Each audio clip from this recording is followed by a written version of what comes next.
Okay, hello everyone, and welcome to our first annual Celebrate Africa Conference and Celebration. Before we begin this exciting session, I just want to tell you a bit more about some of the fantastic offerings this weekend. Today, we have an exciting series of talks by Africa experts and specialists here at Pitt. These presentations showcase not only the intellectual might of our faculty, but also the fabulous courses available to Pitt students. This evening, we are honored to be welcoming Dr. Paul Zaliza as our keynote speaker.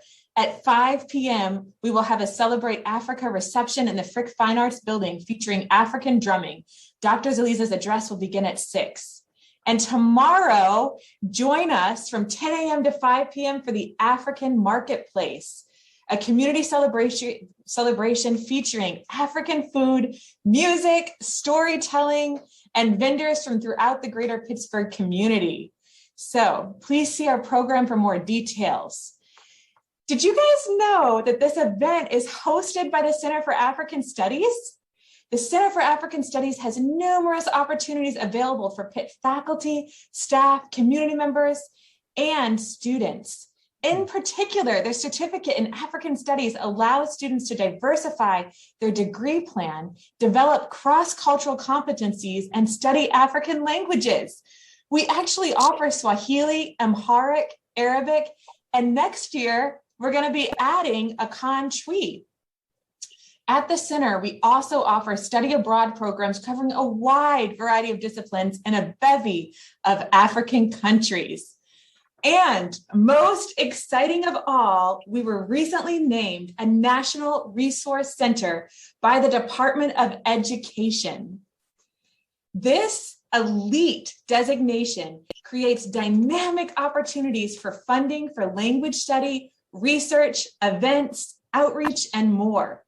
If you or your students are interested to learn more about Africa at Pitt, now is the time. So if you haven't already, make sure you sign in so you don't miss out on all the amazing opportunities headed your way. And as you leave, please scan the QR code near the room's entrance where you will be invited to fill out an evaluation for today's events. And now, I am so honored to introduce the speakers of the hour. So I am Anna Maria Karnes, and I am the advisor in African Studies, and I will be moderating this panel. And so right now, over to the left, we have Dr. Nosakhere Griffin-El, based in Pittsburgh, is the co-founder of the Young Dreamers Bookstore, where he focuses on meeting children at their dreams and reading needs. Then we have Dr. Fatima Waziri-Azi, who's an associate professor of law and the director general of the National Agency for the Prohibition of Trafficking in Persons in Nigeria. And last but not least is Dr. Mamothena Mothupi, who's a South African and currently a maternal and newborn health researcher at the humanitarian organization International Rescue Committee in Nairobi, Kenya. So welcome, you guys. We are so excited that you are here to share your knowledge and warmth and all that you have today. So please go ahead and introduce yourselves as well and tell us what motivates and inspires you. Dr. Griffin-El, do you want to start? You're on my left, so you might be on mute. So my name is Dr. Nosakhere Griffin-El. I'm an entrepreneur focusing on designing innovative learning experiences that meet children at their dreams and at their literacy needs. I'm also an educator who believes in the power of dreaming. My career started off as a lecturer at University of Cape Town Graduate School of Business. And one of the things that I would do was travel around Southern Africa recruiting students. And through that process, I was able to, in lack of better words, understand the power of dreaming, specifically on the African continent. And one of my biggest takeaways from my experience in Africa as an academic was that Africa's greatest resource doesn't lie beneath its soil. It lies within the dreams of the young people there. I'm also a father of 2 boys. I am the husband of a scholar, academic, ecosystem builder. But my core work focuses on how we can use books as a tool to assist students in developing and advancing their dreams. Because when students develop and advance their dreams, what happens is that our world becomes better. I believe that every dream is an answer to a problem. So to end it, what motivates me? One of the things that motivates me is working with the unrepresented, the oppressed. Because as a young man who was born in Philadelphia, Pennsylvania, I was underrepresented. I was a part of that oppressed class. However, my mother was a librarian, and she gave me books which opened my world and at the same time enabled me to develop dreams. So develop my own dreams. So as a scholar, an entrepreneur, a father, a husband, I see myself as a person who seeks to make this world better. So those are the things that's who I am, and those are the things that motivate me. Wonderful. Dr. Mothupi. Thank you, Anna, and hello to everyone. At Pitt, it's such an honor to be here. It's great to reconnect with the Pitt community, after so many years. My name is Mamothena Mothupi. I am a South African. I am currently based in Nairobi in Kenya, where I work for a humanitarian organization. It's a long way to where I am now, and I have been shaped by many things along the way, especially my formal and informal education in universities at Pitt and also African universities, and in communities in Pittsburgh, where I used to volunteer in after-school programs, but also in communities such as where I grew up, and also in Tanzania, where I lived for many years. And I got to exercise my passion for, health and arts, and blended it together in community health theater, where we would put up theater and raise funds, for instance, for girls and women's shelters, preventing gender-based violence and female genital mutilation.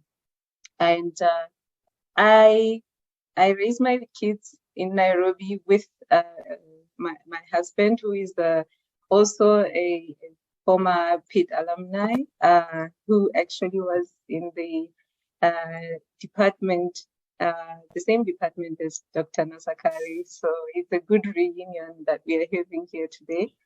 I conduct public health research. My career has consisted of mainly public health research in various settings with various organizations. I worked at the East African Community, which is an intergovernmental organization in Tanzania. I've also worked with research institutes such as the Ifakara Health Institute, where I would do community-based research in rural and semi-urban areas.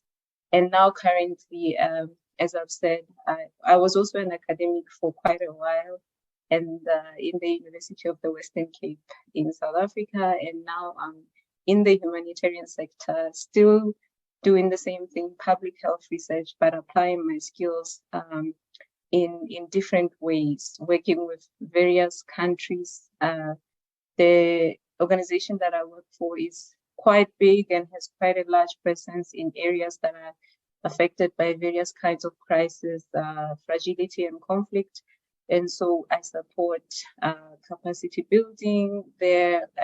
I for research, support research quality, research and innovation, just to try and solve humanitarian problems beyond addressing immediate needs, trying to move more towards developing and preventative measures and developing strong systems for making change.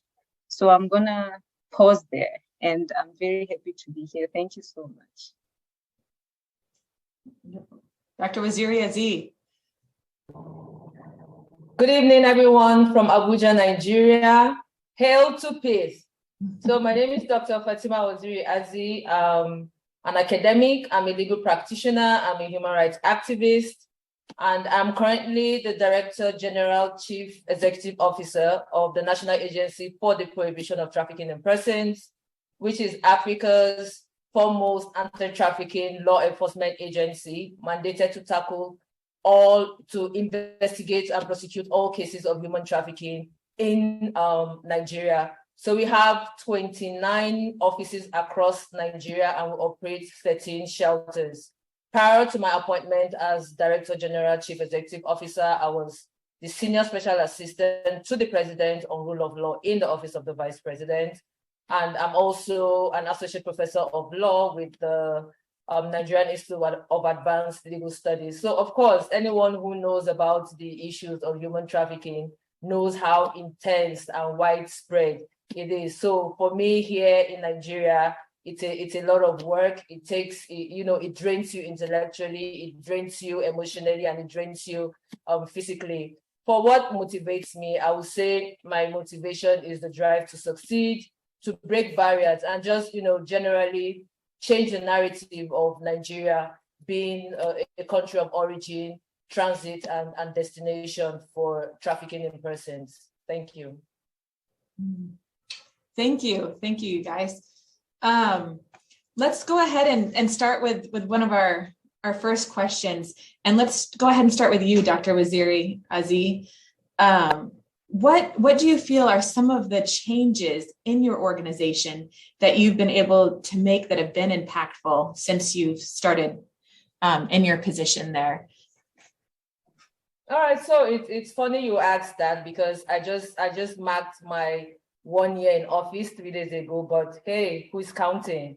And this past year has been one of stability, modification, creativity, and continuous growth. So in terms of impact, I will say we've been able to amplify and scale the visibility of NAPTIP, so visibility of our work, visibility of our reporting channels, because I believe one of the main functions of the state is to put in place people-centered access to justice.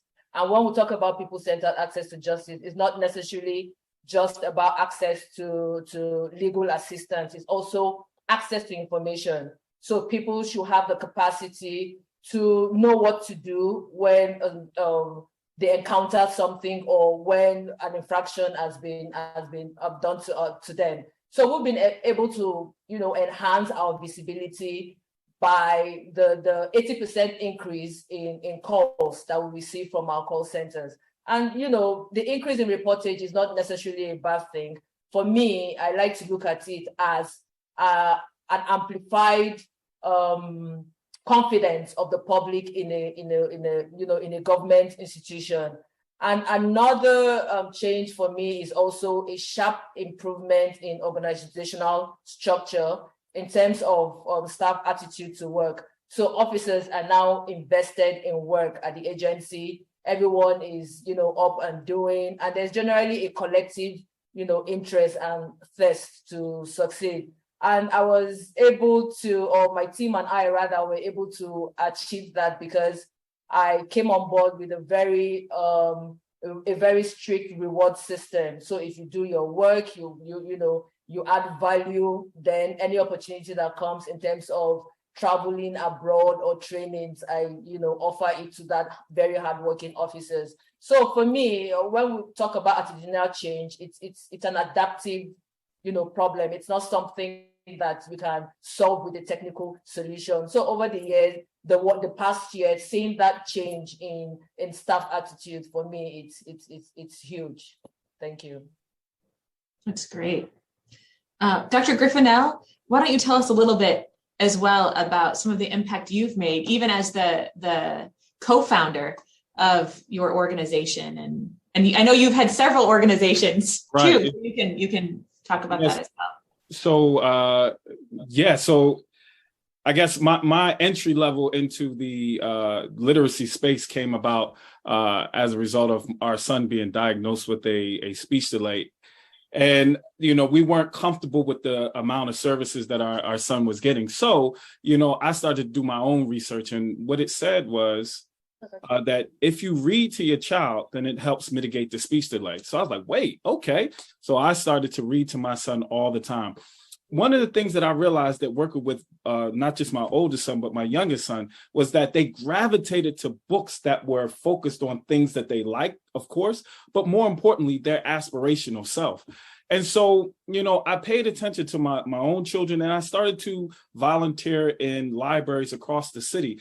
And in that work, I realized that, we can talk to kids about loving reading. We can talk to kids about the importance of reading 1, 2, and 3. But if the book is not connected to who they want to become, it's meaningless. And so one of the things that I would do was I would ask a kid, what do you want to be when you grow up? And they would say, I want to be an architect. And I would run and go get a book about an architect, or an artist. And I would run and get a book about an artist. So if I couldn't find a book about an artist, I'm like, look at this amazing illustrator. You see how he depicts, people of African descent. I would like to see if you could do something like that too. And so this work that I did with my kids, did with my community, I started to be asked to sit on different boards or speak at different institutions about my work in literacy. And one of the things that I started to become was a disruptor, because people would always talk about the mechanics of reading, but they wouldn't talk about the dreaming, because that was a so-called soft skill. However, going back to my experience as an academic in Africa, that was the key thing that people always gravitated to, was the idea that I can pursue my dream, and that education and books in particular are tools to do so. So, my work has been constantly putting on the forefront books with Black protagonist characters that show us engaging in agency, whether it be on the African continent or whether it be Black folks in America, showing us building things, engaging with different problems, so as to show children that their dream is not just a dream that can make them happy, but going back to what I said earlier, it could solve a problem. And as a result, you take, for example, the University of Pittsburgh's Office of Childhood Development did an ecosystem mapping. And our nonprofit, the Democracy Learning Lab, was defined as the innovative literacy organization. Now, fast forward to our bookstore. Our bookstore offers books that will enable children to pursue and develop and advance their dreams. So my role in this ecosystem of literacy organizations, of schools, of educational institutions, is to disrupt the concept that we're only supposed to teach hard skills, but to get people to see the time that they have in schools, or that quiet time that they might have 20, 30 minutes at home with a book. That is the opportunity to start to imagine yourself. Going back to my own experience, my mama, and I'll end it with this, my mama used to read me books about Africa. We had this one book called Egypt. It was just like an informational book. And I remember seeing the Giza pyramids, and I would bring this book to school, and I would tell my classmates, I want to go to Africa, I want to go to the pyramids. And they would laugh me out of the room. You ain't going to the pyramids. You could barely go to the other part of the city. You could barely go to Mount Airy, talking about you want to go to Egypt. And when I got the opportunity to go to Egypt, I thought about that book that had the Giza pyramids with the blue sky in the background. And I thought, my mom opened open my world, open my mind to see myself not as who I am right now, but to see myself as who I could be, and to see books as a unofficial passport to experience the world, and also to build my dreams. Beautiful. Well, this is so great having you guys. I'm getting inspired, by both of you. So, Dr. Mothupi, let's move into, I know you've also done so many things and been so impactful. So tell students, if you were talking to students, what advice would you give them, students who are looking to also be change agents in this world? What advice would you give them based on your experience? I'm so inspired by this panel. And I think it starts, I think this panel is a good demonstration of that, actually, of being creative with how you use your skills. So we are scholars here, and we are activists, and we are out in the field, trying to improve conditions in very difficult circumstances.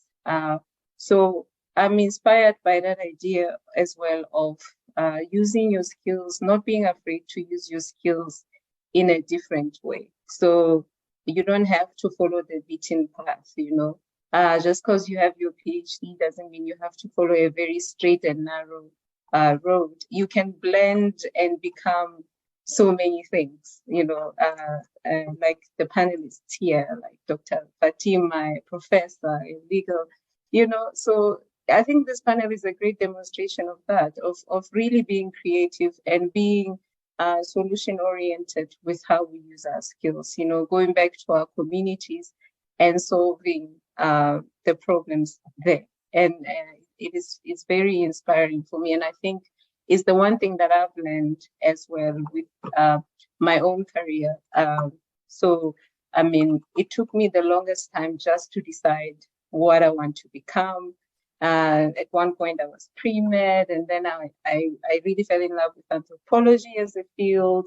And then when I was doing my master's, then I wanted to do epidemiology, and then I moved into public health, and I was now in health systems and public health.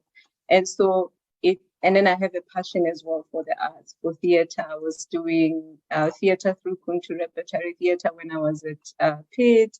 So it always seemed random until it didn't anymore. Until I was in Tanzania, for instance, and I was doing community theater, and I was still exercising my passion for the arts, but at the same time, raising money for very important health and social issues. So not being afraid to continue to find a way to blend all of your passions and go in the way that they take you. Be adaptable, I mean, I can make examples with myself, but I'll make an example with Dr. Nosakhere when he talked about raising children and how that led him in a whole other, direction, and how he took that up and used his skills as an academic, as someone who studied education and so on, but in a completely different way. So that's one of the main advice I would give a student, is that, the skills that we have and the skills that we take for granted are really sorely needed elsewhere, and are adding real value, in different circumstances, other than the environments where we would normally think we should use them. So, wonderful. Dr. Griffin-El, let's go back to you for a minute. You are very passionate about what you do. What kind of challenges do you have in your work? Is everything pretty easy and you just, go with it? Or have you come up against a lot of challenges? And if so, how do you deal with those, or what kind of solutions do you come up with when you? Yeah, so I guess the first challenge was what some people might call it a belief gap, right? We assume that because they're Black or people of African descent, that they won't want to read, they won't be engaged. I give you an example. I used to, when I would volunteer at the library, there would be boys sitting on the computer playing video games all day. And so they would say, that's what they do. And so I would go over and engage them.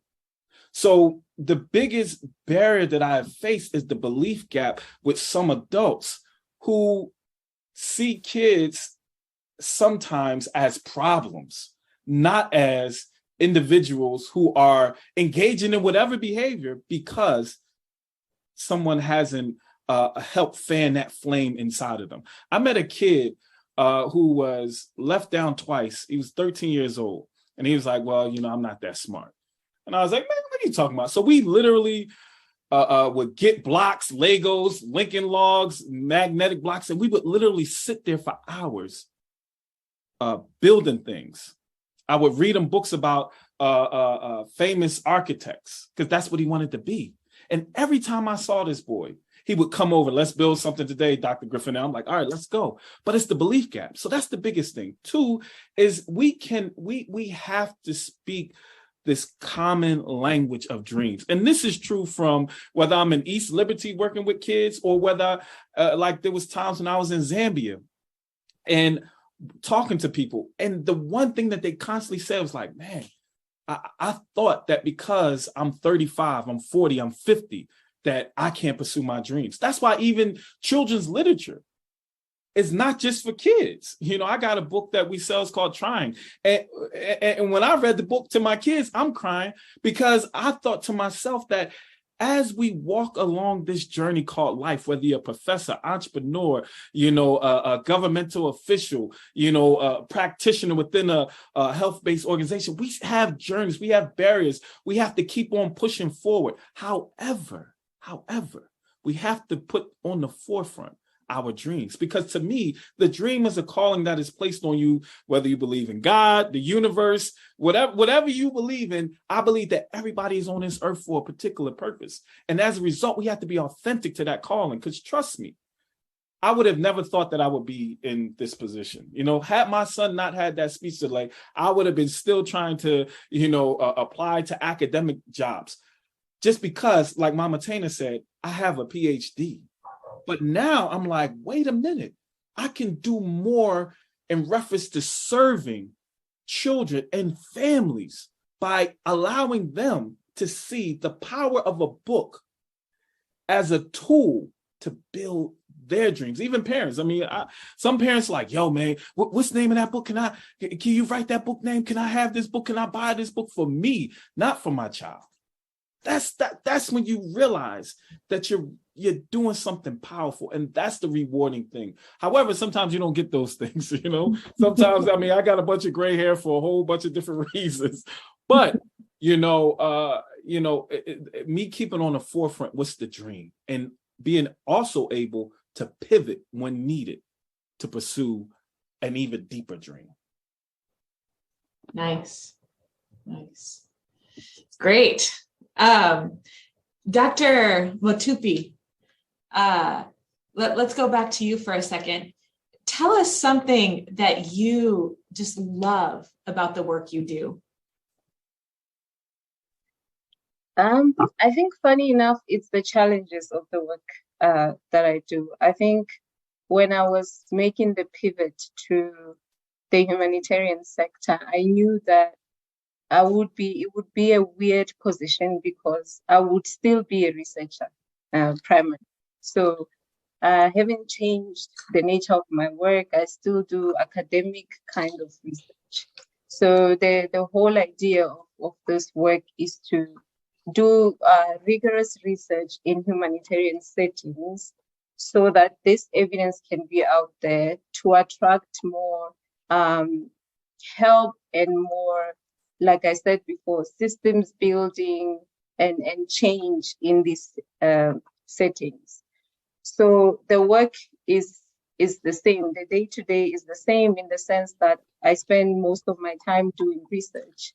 But I think that knowing that I was making the pivot to be in the humanitarian sector, to be in the field, to travel to places with relatively higher risk for doing research there, I anticipated that I was going to meet a lot of challenges in that. And it's not something that I was used to. I've lived and worked in low resource settings before, but I think it's a different ball game when there's instability and conflict and there's security risks and issues. And these issues affect not just you as a researcher. Actually, you are the least affected. They affect the communities that live there. They also affect the kind of research that you can do. They affect the work that you have to do just to get a research study off the ground. There's a lot of community engagement and that needs to be done because we try to do participatory, approaches where people define their own needs and define what they need, and we help, and we are just a piece of the puzzle. We don't come in to provide answers about situations where we don't live on a day-to-day basis. So for me, the challenge is what I love the most, because I think I wanted to challenge myself personally. I think I wanted to be in an environment where I've never been before. I wanted to learn something that I wouldn't normally learn as a researcher. If I followed a certain, path, there would be challenges still there, but this context just helps me be more creative as a researcher, and think outside the box about what I've learned and what it means and what is valid, what is truth, and whose version of reality and truth counts more, and which strategies are more impactful. So I felt like some things I can only learn if I put myself out there, if I put myself in these situations.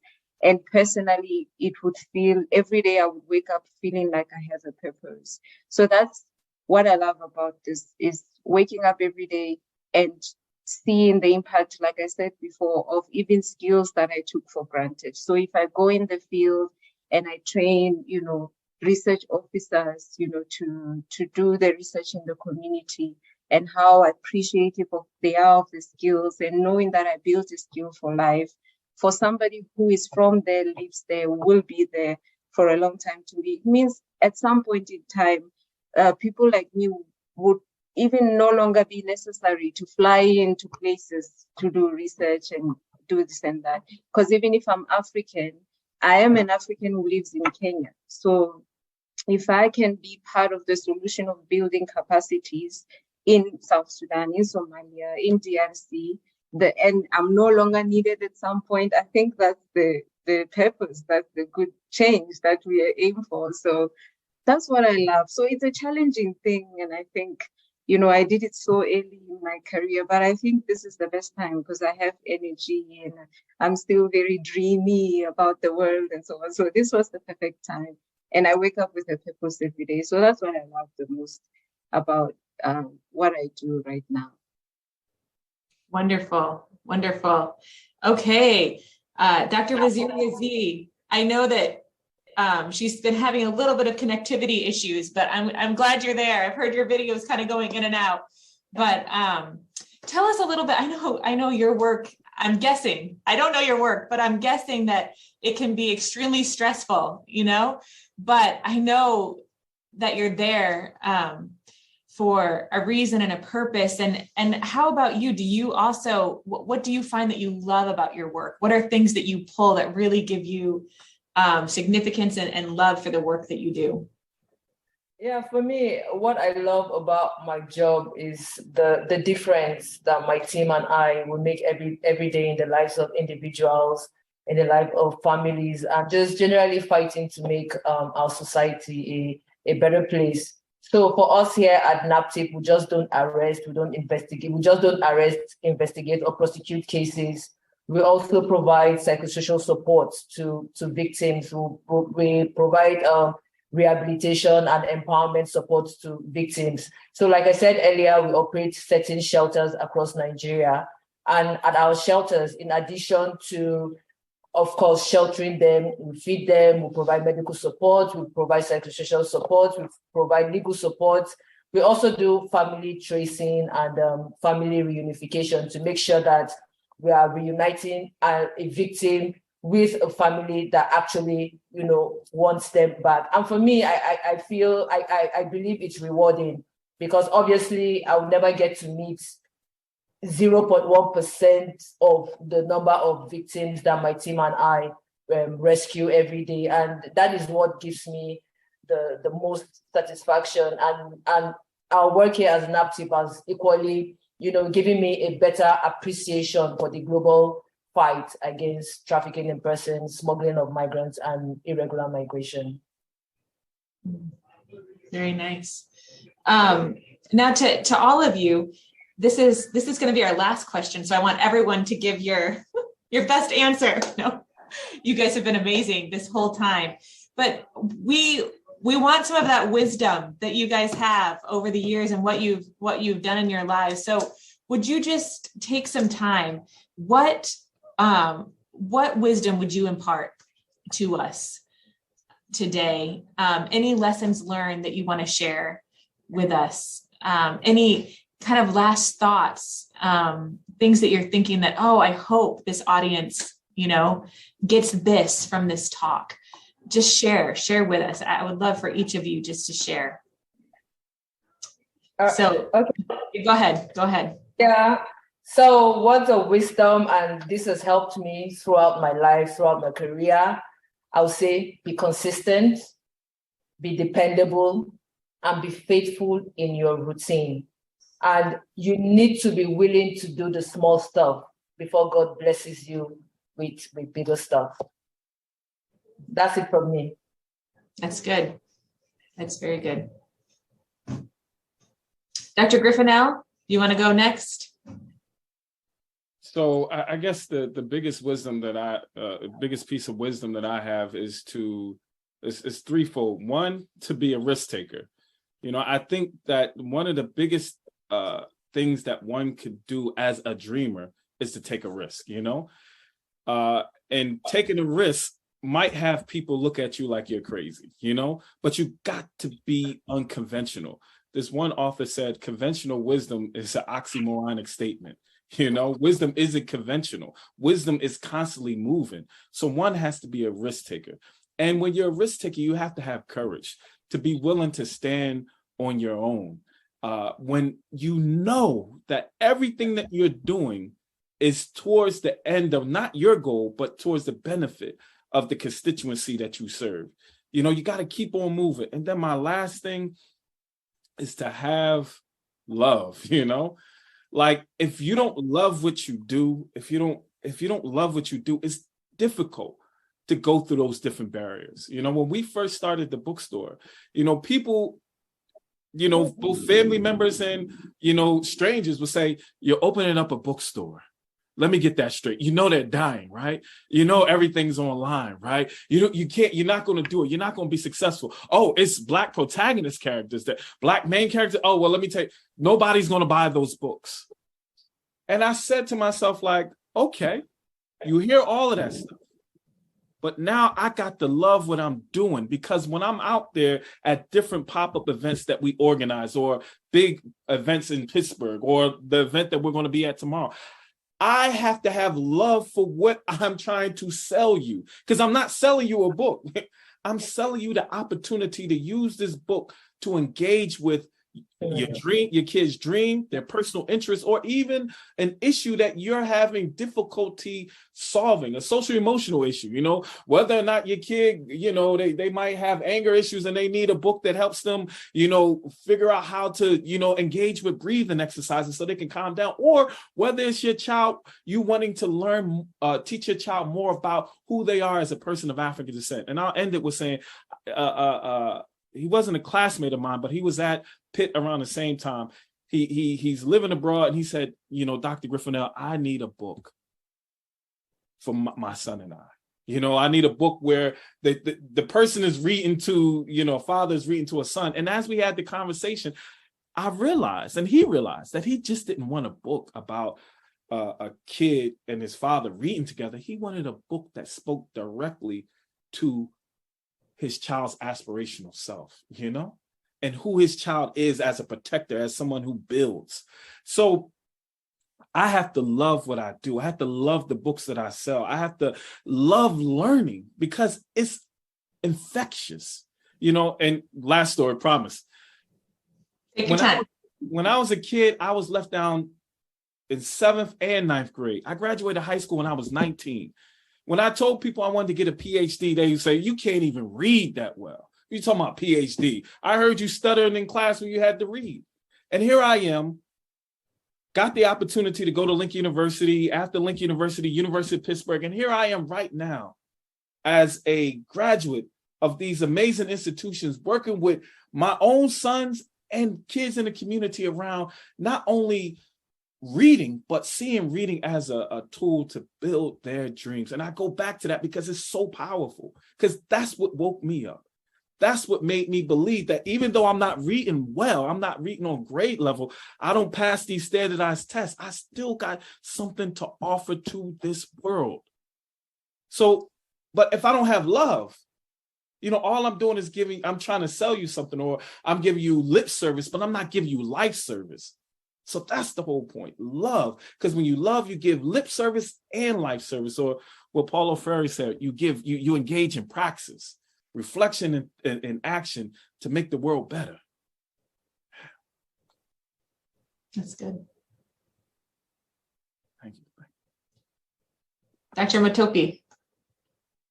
Okay, I think I wouldn't call it wisdom, but I think these are things that I realized on this journey, and even just listening into the conversation today. There's an inside outness to the way that we are approaching the work, and it really resonates with how I tend to gravitate towards things, and the things that I end up making impact and being good at is where I'm challenged and empowered by what I do. So being empowered by what you do, such that it's a two-way street, because the nature of the work that we do is we help people realize their own dreams. We try to come up with solutions to problems that people face. We save people from trafficking. The way that I look at myself and my place in this ecosystem of trying to give back to the continent of Africa is it's a two-way street. The communities that I work with empower me as much as it seems like I empower them. The work is not from an expert or a savior to the people. You also have to grow where you are. You go where you can grow. There's no benefit to being the smartest person in the room, So there's a lot to learn wherever we are in what we do. And I think looking at it that way, for me, it even changes the way that I approach my work, because then I'm not so married to my frameworks. I tend to be more open-minded to learning. So I guess that open-mindedness to learning and looking at it as a learning opportunity for you as the expert as well has taught me a lot. Thank you. Wow, that's wonderful. You guys, we are so proud of you at Pitt. I just want you to know we are so proud of you. And I know students who are out there listening, this could be you one day. And so I really hope that you've gained some wisdom from this panel, and excited about you guys and your future. All of you are still so young, so who knows what the world has for you in the next years. It's going to be exciting even to check in, in 5 to 10 years and see what's going on. So thank you so much for being a part of this panel. For all of our attendees, thank you so much for listening and for engaging with us. We hope that you guys continue to engage with our other Celebrate Africa activities. And Dr. Griffin-El, we'll see you tomorrow. So anyone who's in town, Dr. Griffin-El is going to be reading some stories for us tomorrow at the event, and his bookstore will be there. So we look forward to it. Yes. Thank you. Thank you so much. Thank you, Anna. Thank you for having me. Thank you. So welcome. Yeah. All right. Take care. Bye. Bye. Pleasure meeting everyone. Yeah, same here. Yes.